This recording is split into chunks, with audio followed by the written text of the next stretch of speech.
diskriminimet mes burrave dhe grave. Pse burrat gjithmonë janë të diskriminuar pozitivisht, të më vazhdojmë me menu që ata diskriminohen pozitivisht, dhe gratë sigurisht për të kundërtën. Unë kështu dua ta shtroj pyetjen dhe do ta nis prapë me Jori. Në Kosovë nuk kemi pasur asnjëherë kryetare të komunave.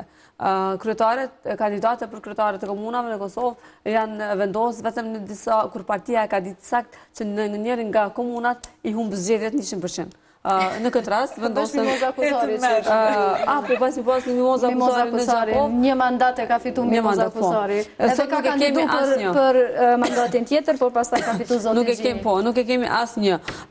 Ndërsa në Shqipëri nuk ka pasur kur kryeministra, nuk ka pasur kur presidente. Grua, nuk ka pas. Në Maqedoni, sa përket pjesës shqiptarëve, jo, ajo është Maqedonia. S'ka gjë, e kemi tash. Po, okay. Se duam, po e kemi. Dhe ka qenë një grua kryetare komunës në Tetov. Sot kemi pas edhe më shumë. Shqiptare? Teutën, po kemi pas Milikien, e famshme. Okej, po, dy gra. Prej sa komunash në Maqedoni? Për momentin prej 81, nëse nuk gaboj, vetëm dy komuna janë të gra nga gra. Në Shqipëri nuk e kam e cakt sa... Ne kemi disa bashki që janë aktualisht në ndrejtimin e grave. Pra, komunat tuaja tek ne janë bashki. Dhe në kuvend kemi patur kryetare gra, kemi patur Josefina Topallin, Lindita Nikollën, Eliza Spiropalin që është aktualisht. Por, mendoj që kemi një mungesë shumë të madhe që s'kemi akoma një grua që udhëheq, një grua që mban postet kryesore siç ju keni patur të paktën Atifete Jahjagën që ka qenë presidente dhe Vjosa Osmanin si presidente. Në Shqipëri ende jo, edhe më duket sikur ashtu siç ti e the, shumë e vështirë ta thuash dhe ta dëgjosh njëkohësisht që përgjithsisht kjo loja me gruan bëhet nga ndonjëherë thjesht se e dim që do humbim, nga ndonjëherë se duam të duket bukur, po jo nuk paraniset ose ndodh rrallë që gruaja të jetë kandidate sepse e meriton, sepse ka karrierën e saj, sepse ka meritat e saj dhe kaq vlen dhe kaq mjafton.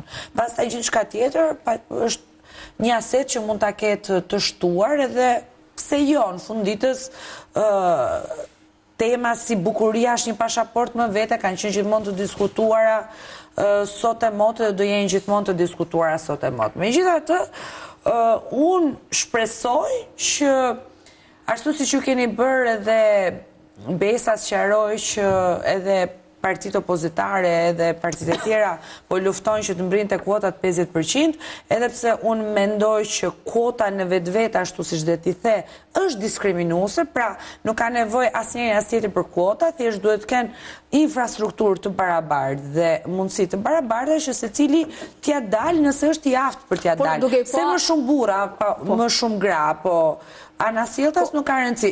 Në rrath parë duhet jetë merita.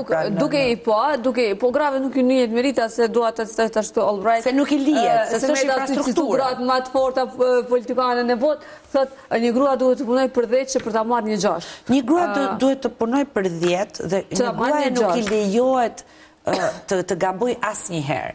Një gruaje në politik duhet punoj për 500.000, një gruaje në televizion duhet punoj për 100, një gruaje në biznes duhet punoj gjithashtu shumë. Me thënë, gruaja gjithmonë do tjetë në një farë mënyre në terrenin ton maskilist ende, jo vetëm Shqipëri, Kosovë, po edhe më gjërë, se nuk jemi vetëm ne, edhe pse ne ende vuajmë primitivizmin e masës që ende nuk e lejojmë të edukohet, kjo për shkak edhe besojnë të politikës, jo vetëm të individit, po absolutisht që uroj që të mbrim taj 50% që i detyruar, sepse që do diskriminohemi, kjo është e sigurt. Kështu që duam s'duam këtë kotizimin që gjithsesi na diskriminon në një farë mënyre sot e kemi si të vetëm armë, që na siguron bjetesën. Na siguron bjetesën. Në politikë. Se politika dominohet nga burrat dhe po ta vësh re, nuk janë gratë më aktive dhe si votues. Janë burrat që janë më aktiv si votues. Po shihet si sferë tyre. Pikërisht, kështu që vendimarrja, mendimet, punët e mëdha që konsiderohen llogaritën si sferë e burrave, nuk llogaritën si edhe detyra apo obligime apo edhe punë të grave. Zana, ne jemi të ndryshëm. nuk ka diskutim. Jemi të ndryshëm. Apo ndoshta edukohemi ndryshëm. Jemi shumë të ndryshëm. Edukohemi dhe ndryshëm sepse jemi të ndryshëm, naturalisht të ndryshëm, fizikisht të ndryshëm, organikisht po gjithsesi intelektualisht të ndryshëm. Intelektualisht është tjetër gjë, aman, siç në sporte ndahet dhe shumë ishë ndahet dhe duhet tjetë ndarë, në një farë mënyre debati thellohet kur ti garon në të njëjtën fushë, mendoj unë po për të njëjtat arsye. Dhe për ato çfarë janë pikat e forta të grave që burrat i dinë më mirë se ne, i kanë ditur gjithmonë, prandaj na kanë kufizuar në një farë mënyre, kur luftojmë në të njëjtin terren, ata i dinë pikat tona të forta, se jo më kot jemi ne ato që bëhemi nëna, që rrisim fëmijë, që ndërkohë që bëhemi nëna dhe punojmë, që ndërkohë që bëhemi nëna dhe kemi 100 gjëra që ndodhin në organizmin tonë, në mendjen tonë, kemi sjell në jetë një qenie njerëzore, mbajmë edhe shumë strese të tjera që burrat nuk kanë asnjë faqe që janë të mësuar sepse nuk janë të projektuar si një makineri që nuk prodhon këtë gjë, prodhon këtë gjë tjetër. Kështu që për mua diferencat janë të mira, janë pozitive. Ne thjesht duhet kuptojmë si ti planojmë dhe si të sillemi me diferencat, qoftë me mendimin ndryshe, qoftë me diferencat gjinore.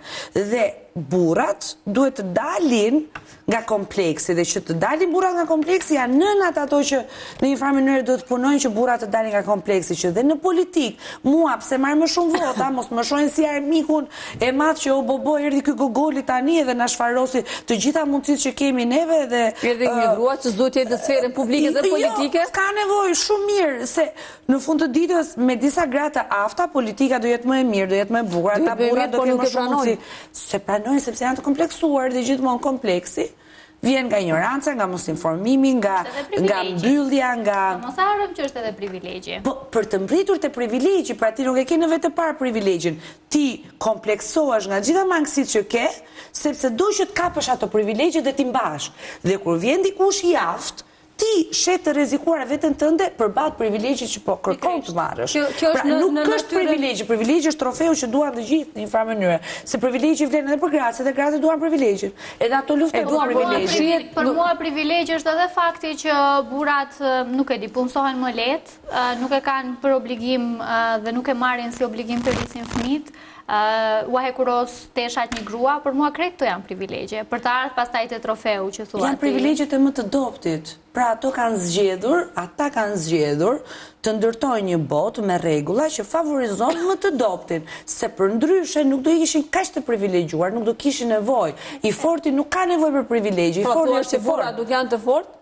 Absolutisht, me gjithë të privilegje, për qanë, kurse ne jemi të privilegjuar, se jemi të bukur, arrim në shtëpi dhe bëjmë fëmijë. Pajtohem dhe të me orin, sepse burrat janë shumë më të pafuqishëm se gratë, prandaj i kanë dhënë gjitha privilegjet dhe e kanë bërë shtypjen e grave, më mundu me i balancu dhe me i majtë nën vete.